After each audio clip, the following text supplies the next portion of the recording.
Hoy la palabra que vamos a recibir, la vamos a recibir de parte de Leo Fornaro, el esposo de Vanessa. Y para mí es un gusto, siempre que escucho a Leo me encanta su sencillez, tranquilidad y el amor, ¿no? Claro y diáfano que tiene él por el Señor, ¿sí? Es expresado a través de la forma en que nos enseña. Quiero preguntarle a medios, ¿estamos listos nosotros para empezar? Ok, entonces por favor, hoy vamos a ver lo que Leo Fornaro envió como mensaje, su último mensaje del año en ese sentido. Por favor, posémonos en la palabra. Hola a todos, muy buenas tardes, ¿cómo están?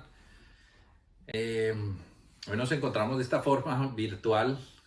A veces es hasta más difícil hacer este tipo de mensajes. Nos hace mucha falta el calor de los hermanos, de ustedes en vivo y en directo. A veces se pone uno hasta más nervioso de esta manera. Hace falta Pierre por ahí molestando desde abajo y Camilo diciendo que nos arreglemos el cuello o algo así. Pero hace falta el calor de ustedes, de verdad nos ha hecho mucha falta este tiempo. Pero bueno, estamos contentos también porque sabemos que su palabra nos une, que esos lazos de amor y de verdad que su palabra nos tienen unidos a pesar de la distancia. Y aunque hoy en día podemos compartir un mensaje virtual, quisiéramos hacerlo en vivo, pero sabemos que lo importante es su palabra, que su palabra es la que produce vida, que su palabra es la que trae luz a nuestra vida. Y precisamente de eso quería hablarles hoy. Tengo un mensaje que es obligatorio entregarlo. Yo he aprendido que el evangelio es algo tan bueno, tan perfecto, tan especial, que tenemos la obligación de que cuando lo recibimos, lo vivimos, recibimos esa bendición, pero tenemos también que pasarla a los demás. Hay un amigo que tiene un dicho que dice que sin prójimo no hay evangelio. Y pienso que lo más importante de esto es poder compartir esas grandezas del Señor, esos tesoros que Él nos da con las personas que más queremos.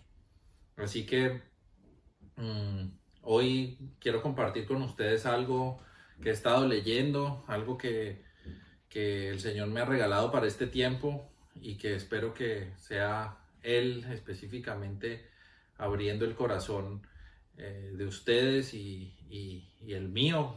Ya está trabajando en todo esto para crecimiento espiritual, para fortalecimiento en estos tiempos difíciles y para que podamos seguir caminando en sus caminos de una manera buena, como Él lo quiere.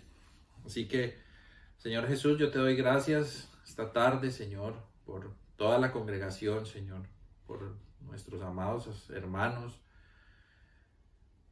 Tanta falta nos hacen, Señor. Yo te doy gracias, Señor, porque sé que tú cuidas de cada uno de ellos, Señor, cuidas de nosotros, que a pesar de la distancia, Señor, el vínculo de tu amor nos une y eso nada podrá quitarlo. Te doy gracias, Señor, por tu palabra, Señor. Te doy gracias por el espacio que tenemos en la asociación para reunirnos, para compartir de ti, para crecer espiritualmente, Señor. Y te damos gracias sobre todo por tu Espíritu Santo, porque es Él el único que puede traer verdadero convencimiento a nuestro corazón, a nuestra mente y llevarnos por un camino bueno y correcto, Señor. Usa mi boca hoy, Señor, quita todo lo que no venga de ti, Señor, y que sea verdaderamente nutritivo para ellos, Señor, así como lo ha sido para mí esto de lo que me has hablado. Amén y amén. Bueno, como les dije, esta enseñanza o este mensaje se llama Jesús es la luz y tiene que ver con lo que dijo Jesús. Yo soy la luz del mundo. Y dice, el que me sigue no andará en tinieblas, sino que tendrá la luz de la vida. Eso lo dijo en Juan 8:12. Y otra versión, la NTV, por ejemplo, dice, soy la luz que lleva a la vida. El Señor nos está hablando de que Él, su presencia, su palabra, son quienes nos llevan a un tipo de vida. y es vida eterna, no tiene que ver con esta vida terrenal. Lo que el Señor quiere va mucho más allá de lo que nosotros anhelamos, esperamos, creemos, sentimos. Entonces el Señor nos está hablando aquí que Él es quien nos da vida eterna. Y esto es algo bien importante que nosotros, que yo primeramente estoy entendiendo, que es dejar de temer por esta temporalidad y poner mis ojos en la eternidad, en la vida eterna, en esa vida que solo Él me puede dar. Así que en este orden de ideas, Él me ha ido instruyendo también a poner mis ojos, mis pensamientos y mi raciocinio incluso en cosas que vienen de su verdad, de su palabra, para que yo no pierda el foco, para que no perdamos el sentido de la vida, que es muy fácil hoy en día. ¿Por qué? Por ejemplo, en este país donde estamos, es un sistema tan bien organizado, tan perfecto, entre comillas, que es muy seductor. Es muy fácil aquí dedicarse a trabajar y tener una vida próspera. Es muy fácil en realidad. El tiempo que llevo aquí, pienso que se me han abierto tantas oportunidades que me ha tocado orar por muchas, que digo, Señor, esto es increíble que se presenten tantas oportunidades buenas laboralmente, en todo sentido, pero que muchas cosas que parecen ser tan buenas no son tan buenas a largo plazo. Sí son seductoras, sí son atractivas a nuestros sentimientos, a nuestros pensamientos, pero terminan a largo plazo separándonos del Señor o de sus caminos. Por eso hay que poner, pienso que la mente y el corazón mucho en la palabra de Dios. Su palabra es ese camino correcto por donde Él quiere que caminemos. Y en esta época de muchas tradiciones, nos acercamos a diciembre, es una época de muchas tradiciones, de muchos momentos, incluso felices, bonitos, para muchos tiempo de melancolía, de sentirse triste por los que ya se fueron, de preocuparse por lo que vendrá y demás. Me he puesto a pensar y a meditar mucho en estas épocas y en estas fechas, y he podido ver que muchas de estas tradiciones se arraigan a nuestra cultura, ¿ok? Muchas de estas tradiciones, estas fechas importantes. Hace unos días aquí en Estados Unidos fue el Día de Acción de Gracias. Yo no sabía que ese día aquí era tan importante. O sea, aquí están cerrados los Walmart, están cerrados los McDonald's.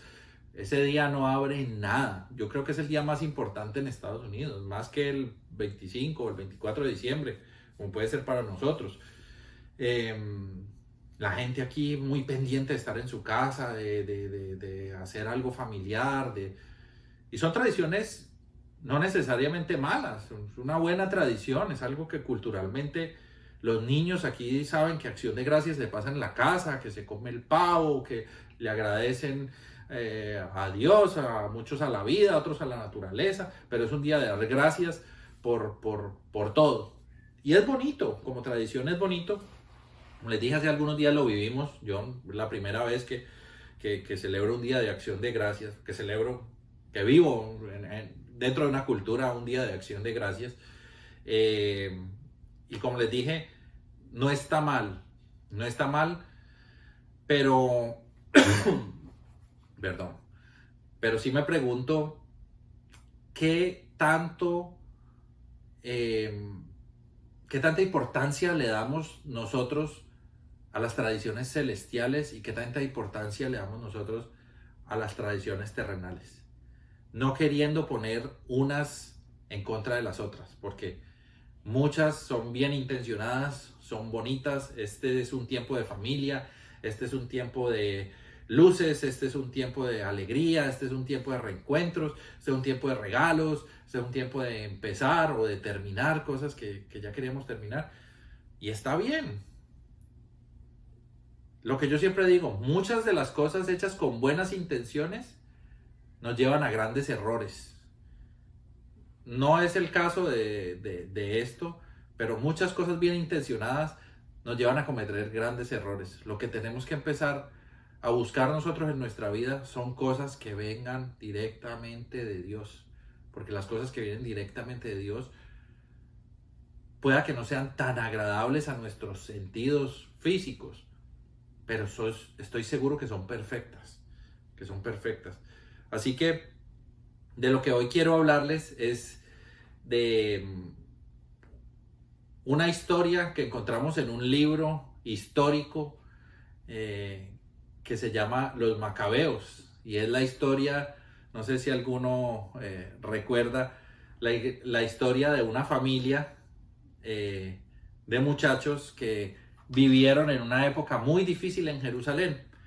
Entonces, para entrar en contexto, quiero hablar un poquito de los Macabeos y de una celebración que culturalmente se tiene la tienen los judíos, que no es bíblica, que no está por ningún lugar no, hay una citación que ya la vamos a ver de Jesús en Jerusalén celebrando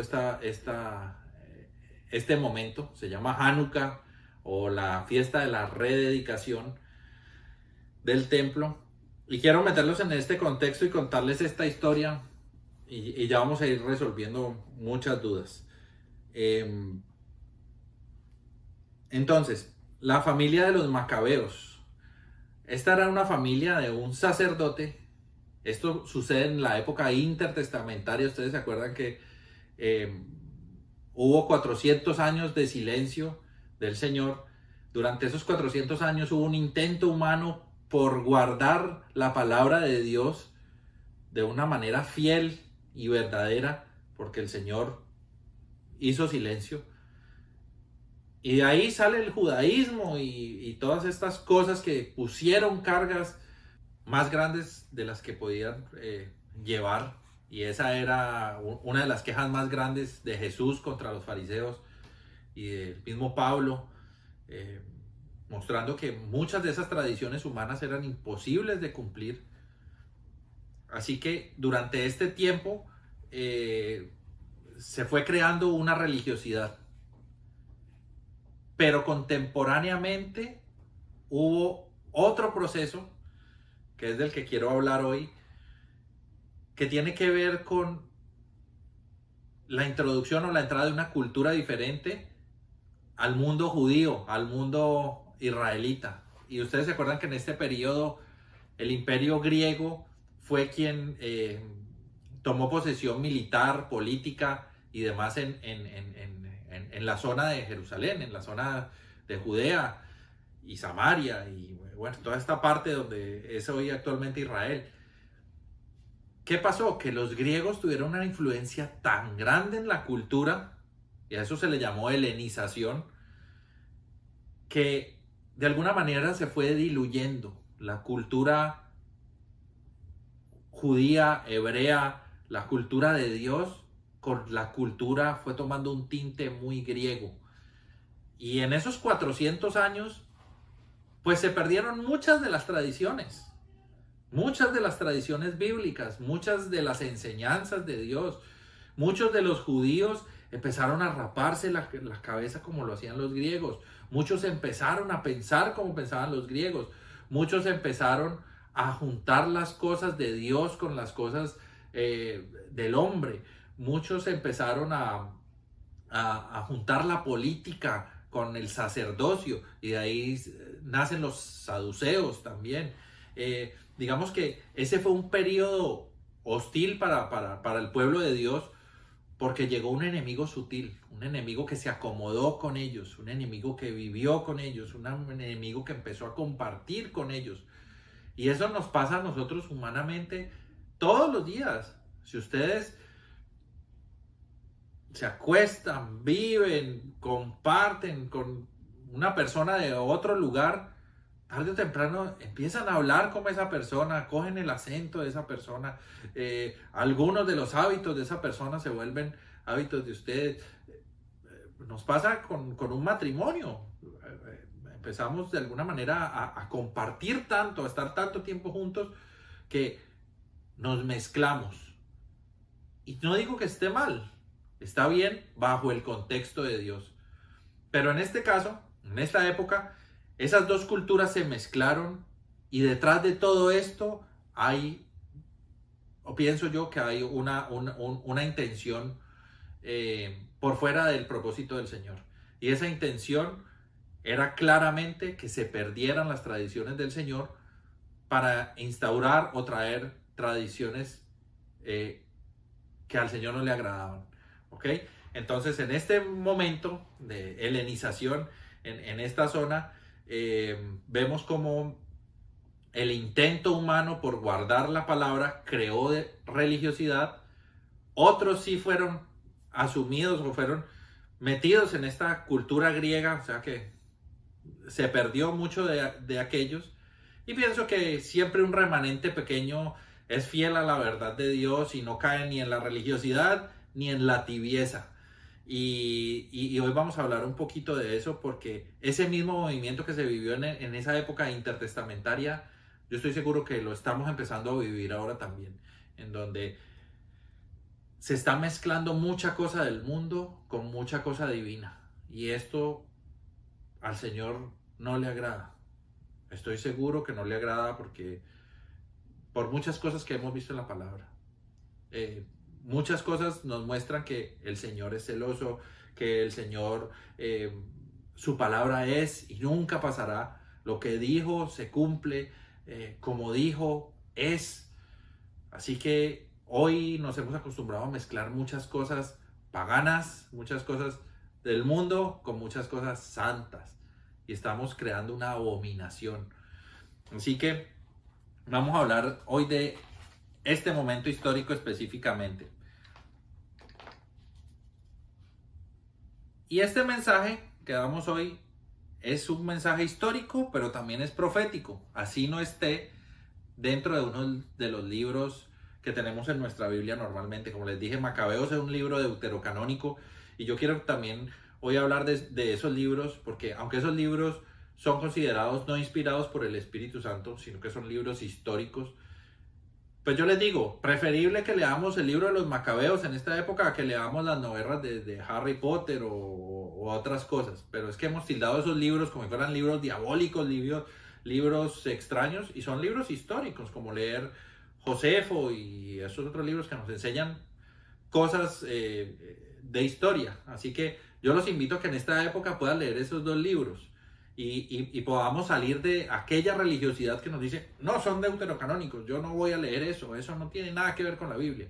Yo les dije, muchas veces es peor leer un periódico con la cantidad de mentiras y de amarillismo que hay, y sentémonos a leer un libro histórico, porque dentro de estos libros históricos encontramos también cosas de la cultura hebrea, de la cultura del pueblo de Dios, que nos sirven y nos traen un mensaje bueno.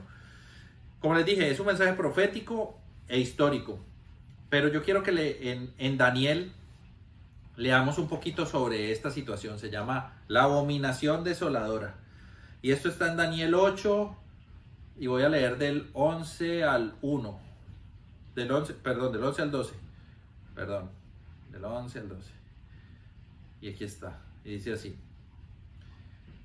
Dice: incluso desafió al comandante del ejército de los cielos, cancelando los sacrificios diarios que se ofrecían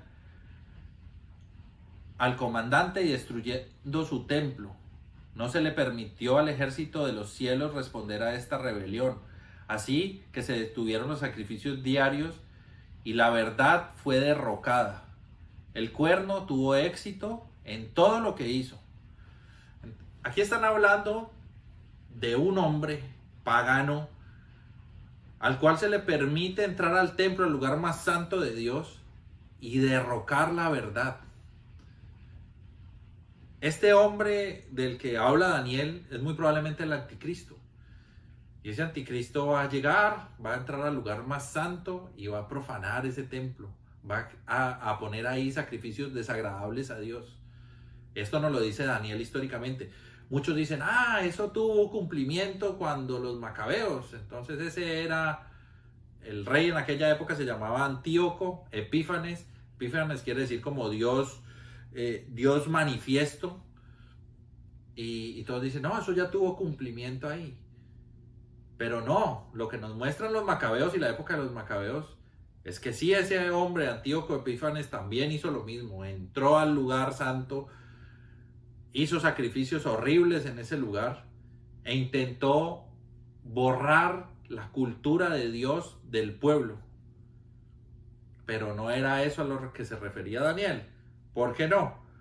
Porque en Mateo 24 y en Marcos 13 oímos al Señor Jesús hablando de esto. Y dice, Mateo, voy a leer Marcos 13, 14 aquí.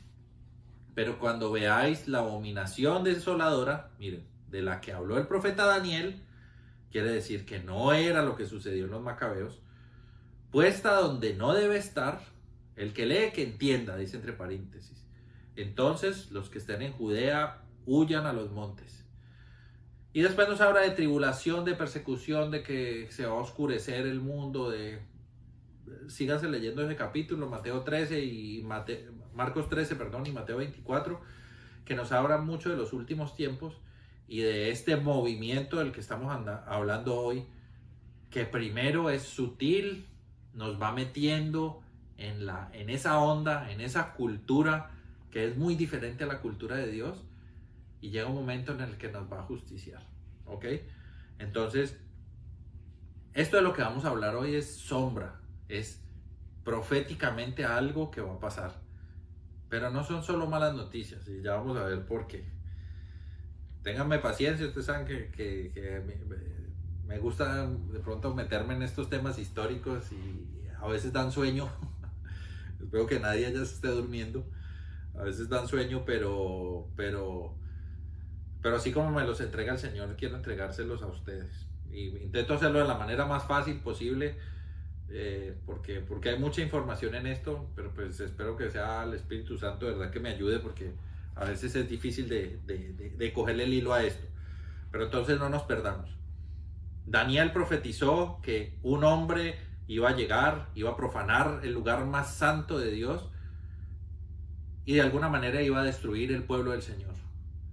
En la época de los macabeos vemos que sucede algo parecido. Antíoco Epífanes, ese era un hombre también muy malvado y intentó hacer lo mismo, acabar con el pueblo de Dios y hacer prácticas inmundas en el lugar más santo, que era el templo de Jerusalén en ese momento.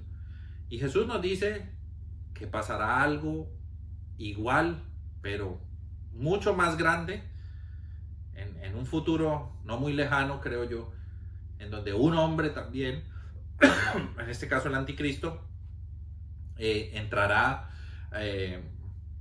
a ser parte de un gobierno mundial y va a querer destruir al pueblo de Dios, a usted y a mí, y va a profanar el lugar más santo de todos, ¿ok?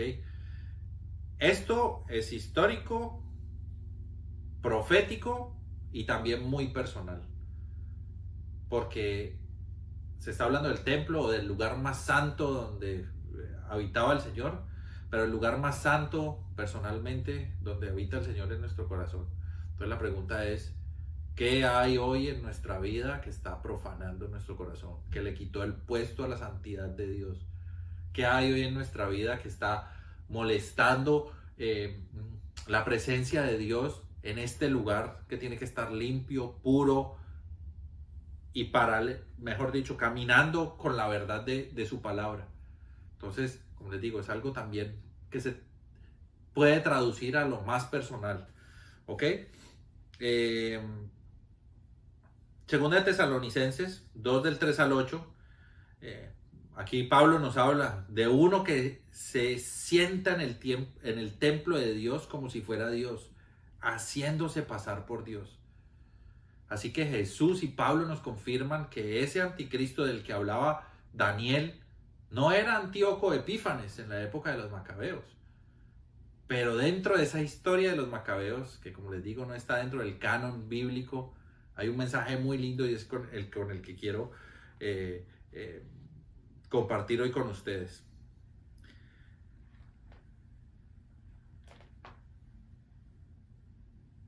Como les dije, busquen en sus Biblias electrónicas o en internet el libro de los macabeos para que lo puedan leer en esta época. Es un libro a los que les gustan las películas de acción, este es un libro de acción.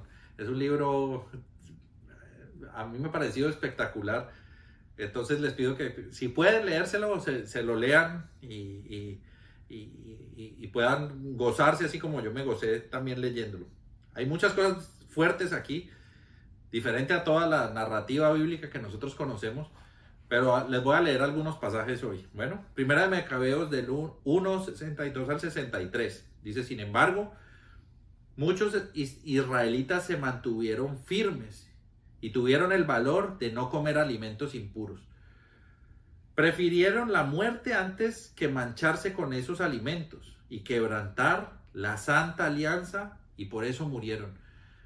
Contexto: este Antíoco Epífanes, una vez que entró, después de haber sido amigos por muchos años, empezó a apretar a los judíos y los amarraba, los latigaban y los hacían comer. Ustedes saben que los alimentos impuros, uno de los más impuros para los judíos es el cerdo. Los obligaban a comer alimentos impuros y muchos decían, yo no como, así me maten.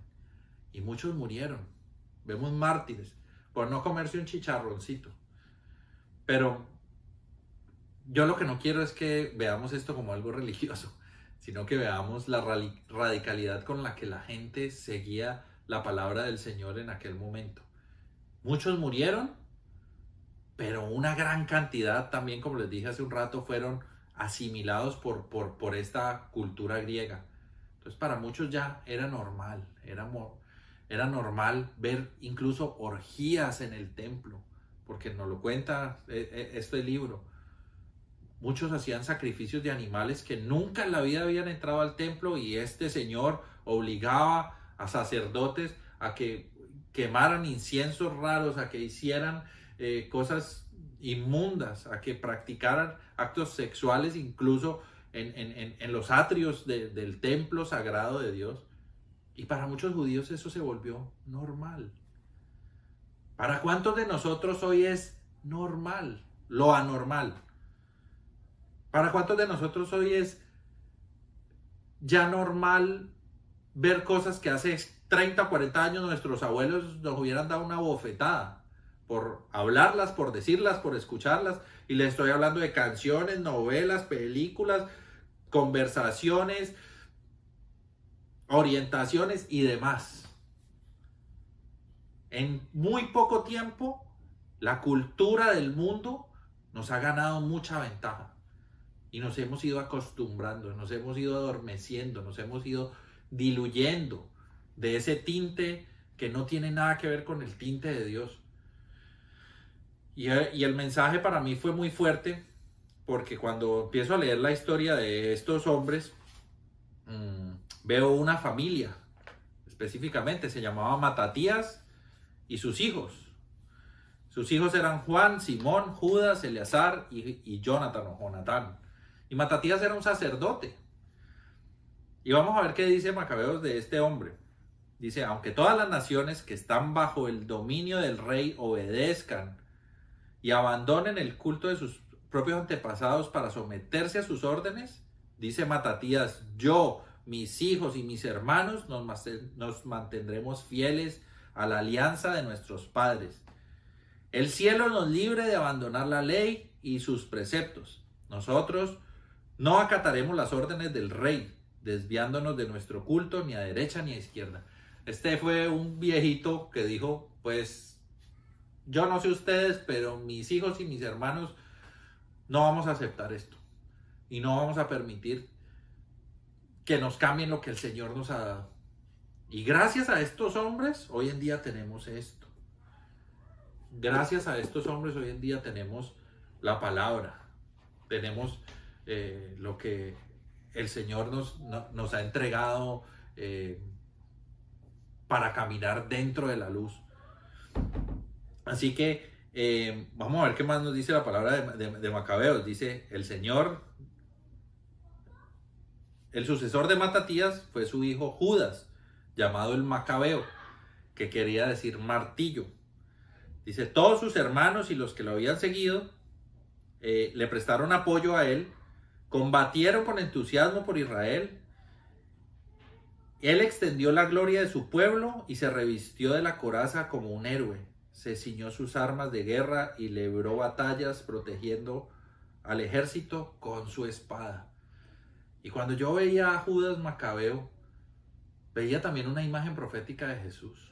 Veía cómo este hombre decidió con un remanente pequeñito enfrentarse a un ejército gigante de gente armada, de gente preparada, de gente entrenada para la guerra. Y este hombre, solo por el celo santo que tenía por la palabra de Dios y por lo que Dios le había integrado a sus antepasados, decidió marchar en contra de ese gran ejército. Y él mismo se dio cuenta que no era por sus fuerzas, sino que el Dios de los cielos era quien le permitía tener victorias. Así como vemos muchas historias en la Biblia, vemos a Gedeón, vemos que un pequeño remanente, un pequeño puñado, pero con Dios puede contra millares. Y así mismo pasó con Judas Macabeo. Él y unos poquitos lograron hacer lo que no hubiera hecho un ejército entero y preparado. Y ese fue el primer milagro. El primer milagro es ver cómo ellos derrotan a ese ejército y logran sacarlos de esa zona de una manera sobrenatural, muy seguramente apoyados por el Señor. Y quiero que leamos en 1 de Macabeos 4, del 8 al 10. Dice: Judas dijo a sus hombres: no teman a esa muchedumbre, ni se asusten por sus ataques. Recuerden cómo se salvaron nuestros padres en el Mar Rojo. Él era un hombre que recordaba la palabra, era un hombre que había crecido con las historias que había contado su padre, de cómo Dios había liberado a su pueblo en el desierto, cuando el faraón los perseguía con su ejército. Invoquen ahora al cielo para que tenga piedad de nosotros y se acuerde de la alianza que hizo con nuestros padres. Judas también sabía que tenía que reclamar una promesa que Dios le dio a Abraham. Y esa promesa él la trajo al día de hoy. Y dice: derrotando hoy a este ejército delante de nosotros. Así reconocerán todas las naciones que hay alguien que libera y salva a Israel. Él le daba la gloria a Dios en todo lo que hacía. Y acuérdense que salvación es Yeshua. Entonces, cuando yo leo de este muchacho Judas Macabeo, veo también a Jesús, aquel que en esa profecía apocalíptica dice que vendrá con mano poderosa, con una espada, a derrotar ejércitos. La espada de su boca, de su lengua, de su palabra. Entonces, vemos cómo el libro de los Macabeos es un libro también profético y cómo nos muestra un hombre que, lleno de celo por Dios, por su palabra, por su verdad, se levantó y dijo: no voy a permitir y no voy a negociar mis principios y no voy a dejar que la cultura primero me venga y me abrace y me meta suave y después me empiece a ahorcar como las serpientes. Las serpientes empiezan a envolver suave y uno las ve y las acaricia y se enredaron en el cuello y cuando menos piensa, así hizo Antíoco Epífanes y los griegos. Esa era la estrategia de la serpiente, de ese espíritu de Grecia, de ir envolviendo suavemente para poder ahorcar. Y lo que querían era el exterminio del pueblo de Dios y la profanación del templo. Para que terminemos esta historia, además de esa victoria, lo primero que hicieron estos hombres fue entrar al templo y empezar a limpiar. Y por eso esa fiesta de Hanukkah también se le conoce como la fiesta de la rededicación del templo o la fiesta de las luces. ¿Por qué? Porque cuando entraron al templo, limpiaron todo, sacaron todas las porquerías que habían hecho por años los griegos, expulsaron, mataron y demás a sacerdotes que ofrecían cosas a otros dioses y recuperaron el templo. Volvieron a hacer sacrificios como no se hacían hace mucho tiempo, agradables al Señor. Volvieron a adorar al Señor como el Señor quería que fuera adorado, como nos lo enseñó desde el principio. Y Miren, para mí hay algo que me ha dolido mucho, es ver cómo nosotros en la iglesia hemos separado mucho el Antiguo Testamento del Nuevo. Y hay un gran problema en la Biblia que yo lo he logrado encontrar. Hay una página que es la página más confusa de toda la Biblia. Y es esta, miren. Esta es la página que crea más confusión en la Biblia.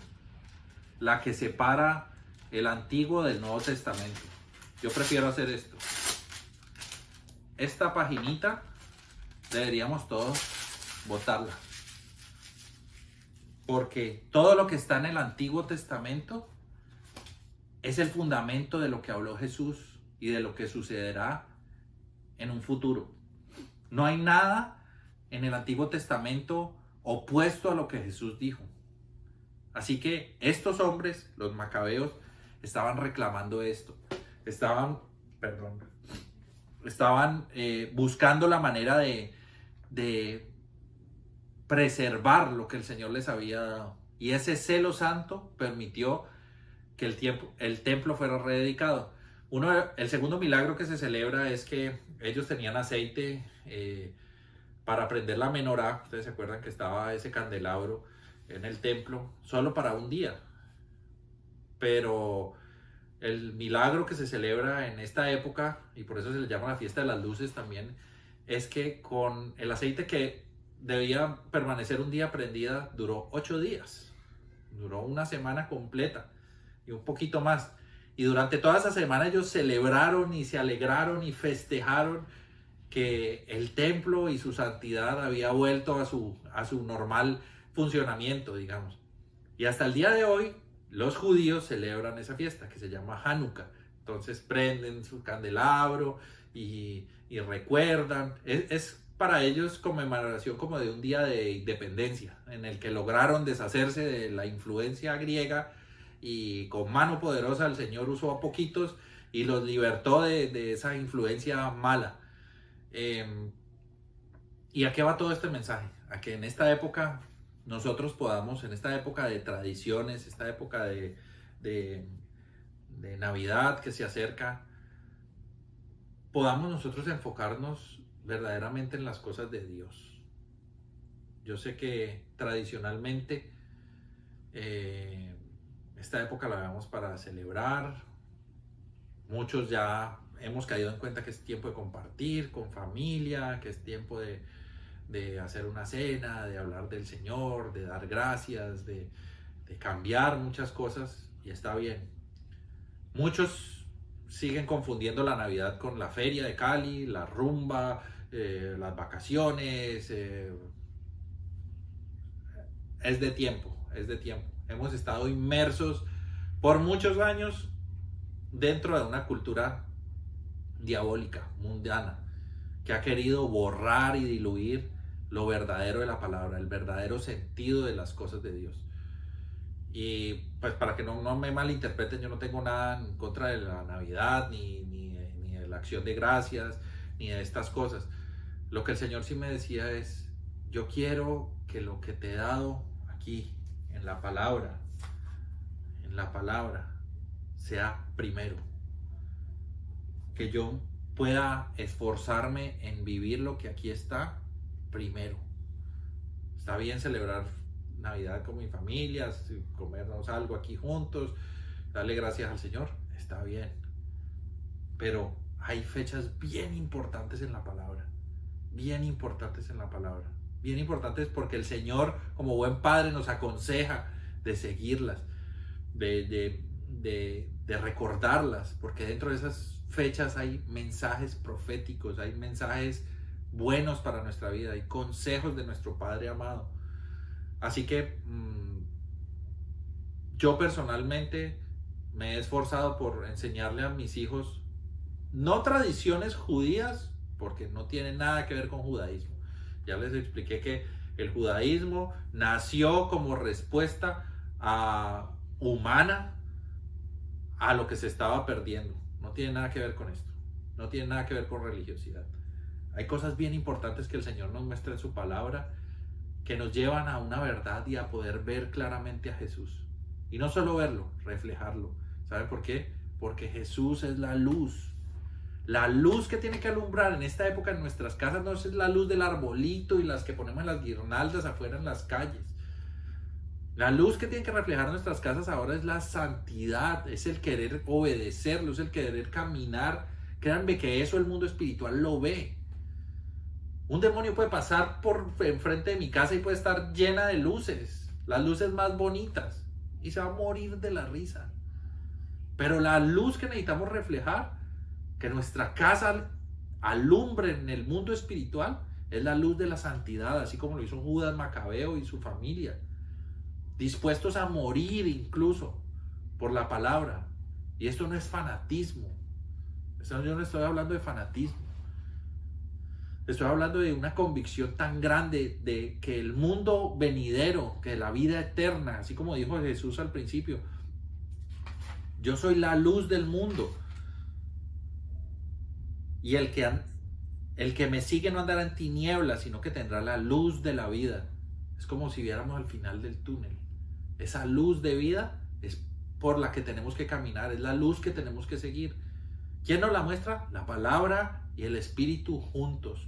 La palabra y el Espíritu, cuando la palabra y el Espíritu se juntan, es como la gasolina y el fósforo, hacen una explosión y cambian las cosas, queman lo que tiene que ser quemado y nos impulsan hacia el lugar que tenemos que llegar. Hacen combustión esas dos cosas, pero tenemos que leerla y ponerla en práctica, leerla y hacerla. Así que lo que Judas Macabeo entendió en aquella época es que no se podían dejar llevar por las cosas del mundo. Y la palabra nos lo dice claramente. Cambien su vana, su vieja manera de pensar. No piensen más como pensaban antes. Cambien esa forma. Necesitan renovar su mente. Y renovar su mente muchas veces es volver. Es volver a lo básico, a lo puro, a lo verdadero. Y ese es Jesús. Así que la invitación hoy, mis queridos hermanos, es que este año espero que la luz de la santidad de Jesús, ese milagro de poder reflejarlo a Él, que no es por nosotros, sino es por el Espíritu Santo, se pueda cumplir en cada una de las casas de los que somos miembros de Amor y Vida. Que no perdamos el foco. Esta es una época para que estemos atentos. Este es un llamado a atención. El mundo está loco. Después de todo este encierro queremos salir desaforados a hacer lo que no hemos hecho por 2 años. Por favor, tengamos cuidado. Nos están acechando. Como la culebra envuelve, acuérdense. Es sutil, no es feo, es agradable, es bonito. Muchas veces es bien intencionado. Pero a la larga lleva a muerte. ¿Por qué? Porque tenemos que estar cada vez más cerca de lo que el Señor nos está diciendo, cada vez más agudo nuestro oído a lo que Jesús habla, y de esa manera, créanme que una luz de ese tipo atrae, una luz de ese tipo muestra lo que hay. Hay una cita en Juan 12:46, dice: yo soy la luz y he venido al mundo para que el que cree en mí no permanezca en tinieblas. Y también Jesús le dice a sus discípulos, a su gente, en Mateo 5, ustedes son la luz del mundo. Y les da una explicación y les dice, la luz se hizo para ponerla en un lugar alto, para que alumbre. Lo que el Señor quiere es que su luz, no su religiosidad, atraiga a mucha gente. Que podamos abrir las puertas de nuestras casas y decirle, vengan, aquí hay luz, aquí hay verdad, aquí está Jesús. Yo estaba en tinieblas, vivíamos en tinieblas, pero la luz llegó a nosotros y la luz nos lleva a vida. Los invito entonces a que en esta época, Hanukkah para la gente que la celebra o que recuerda, acuérdense que no es una fiesta bíblica, no es como las que están en Levítico 23, es simplemente una tradición judía, así como puede ser una tradición para nosotros celebrar Navidad. No es bíblica. Empieza el domingo y la celebran por 8 días. Nosotros no celebramos nada de eso, pero me gusta recordar los hechos que sucedieron, como les dije, histórico, pero con un componente profético. Así que los invito a que se lean el libro de Macabeos, bájenlo, si no tienen una de esas Biblias católicas que incluían libros deuterocanónicos. Se encuentra el libro en internet fácilmente o en la Biblia del celular. Busquen una versión que tenga deuterocanónicos y puedan leer el libro de los Macabeos, que dentro de ese relato hay muchas cosas emocionantes y bonitas. Pero como les dije, no solo los Macabeos. Daniel lo dijo, Jesús lo dijo, y a Juan le fue revelado en Apocalipsis cómo es el mover del mal cíclico durante la historia de la vida. Nos acercamos a ese último punto, a ese punto donde la maldad será tan grande y el engaño será tan alto que muchos del pueblo de Dios perecerán por ignorancia, porque por ignorancia perece mi pueblo, decía él. Así que yo los invito a que le pidamos al Señor hoy que en oración, que sea Él quien nos guíe, que sea Él nuestra luz y que su palabra sea revelada no solo a nosotros, sino a los que están a nuestro alrededor. Padre bueno, te damos gracias esta noche, ya esta tarde, finalizando la tarde, por tu palabra, Señor.